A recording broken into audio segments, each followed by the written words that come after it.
मैंने उसको हॉल में भी देख लिया, वो वहाँ पे भी नहीं है।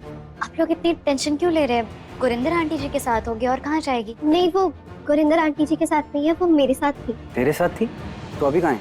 उन्होंने बोला वो थोड़ी देर में आ जाएंगी। उन्हें किसी से मिलना है तो उन्हें टाइम लगेगा। नहीं, किससे मिलना था? आज उसका संगीत है। पता नहीं वीर जी, वो तो उन्होंने नहीं बताया। उसे कुछ इम्पोर्टेंट काम होगा इसलिए गई होगी, वरना अपना संगीत छोड़ के क्यों जाती? आ जाएगी वो। पर आपको उससे क्या काम है? आप क्यों इतना परेशान हो रहे हैं? पार्वती जी, वो बैंकर्स वाला इशू अभी तक चल रहा है और उसी के रिगार्डिंग मुझे नीति से कुछ बात करनी थी। आई नो ये सब चीजें भी बहुत इंपॉर्टेंट है, लेकिन लाइफ में संगीत, शादी, ये सब रस्में ये एक ही बार आता है और मैं चाहती हूँ कि कम से कम आज के दिन उसे कोई भी स्ट्रेस ना दे। पार्वती जी, चाहते तो हम सब भी यही हैं, लेकिन कभी कभार हमारे चाहने से चीजें नहीं होती ना। बिना चाहे भी बहुत कुछ फेस करना पड़ता है और कहीं ना कहीं ये प्रॉब्लम, ये इशू नीति को ही फेस करना होगा। मैं नहीं चाहता कि उसको आगे जाके कोई प्रॉब्लम हो। मैं उसे कोई प्रॉब्लम नहीं होने दूंगी। मैंने उसे वादा किया है कि मैं उसकी हेल्प करूंगी। दोस्त है वो मेरी, और एक दोस्त होने के नाते मेरा फर्ज है। परिणीति के आने वाले एपिसोड में एक अलग ही ट्विस्ट देखने को मिलेगा। यहाँ पर भाई नीति और राजीव की शादी होने वाली है, संगीत वगैरह हो रहा है और परी को भाई ये समझ में नहीं आ रहा किस तरीके से मैं संगीत को रोकूं। अभी तो उसने दिलजीत के साथ हाथ मिला लिया। दिलजीत बोलता भी है कि भाई मैं तुम्हें ना धोखा नहीं देने वाला हूँ परी, और तुम मुझसे कुछ भी करा सकती हो। और यहाँ पर भाई परी को लगता है कि चलो मैं इसको ना नीति को किडनैप करने का काम देती हूँ।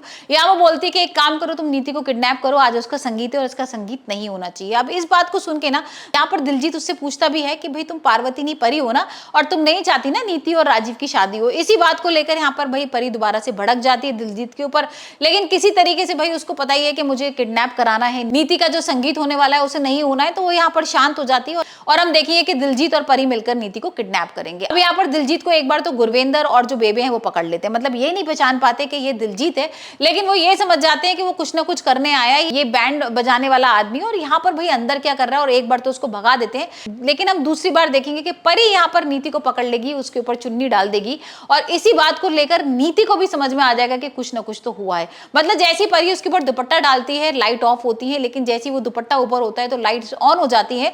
और यहाँ पर नीति को ये समझ में आ जाता है कि कोई तो था जो मुझे ना यहाँ पर किडनैप करके ले जा रहा था। अभी तक उसके सामने परी का नाम नहीं आया है, परी को नहीं पहचान पाई है क्योंकि परी ना पीछे हो जाती है। लेकिन अब जब वो वाकई में किडनैप हो जाएगी, दिलजीत उसको पकड़ के ले जाएगा कार के अंदर, तब वो क्या करने वाली है? क्या वो भाग के निकल जाएगी? क्योंकि यहाँ पर कुछ ऐसे सीन्स आ रहे हैं जिसमें हम देख रहे हैं कि नीति भाग गई है, और नीति भाग के अब कहां जा रही है? क्या दोबारा से जो संगीत उसके यहाँ हो रहा है वो अटेंड करेगी, या फिर यहाँ पर घबरा के कहीं छुप जाएगी, या फिर पार्वती को कॉल करेगी? कहीं ना कहीं भाई पार्वती उसको अपनी बेस्ट फ्रेंड समझना शुरू कर दिया है उसने।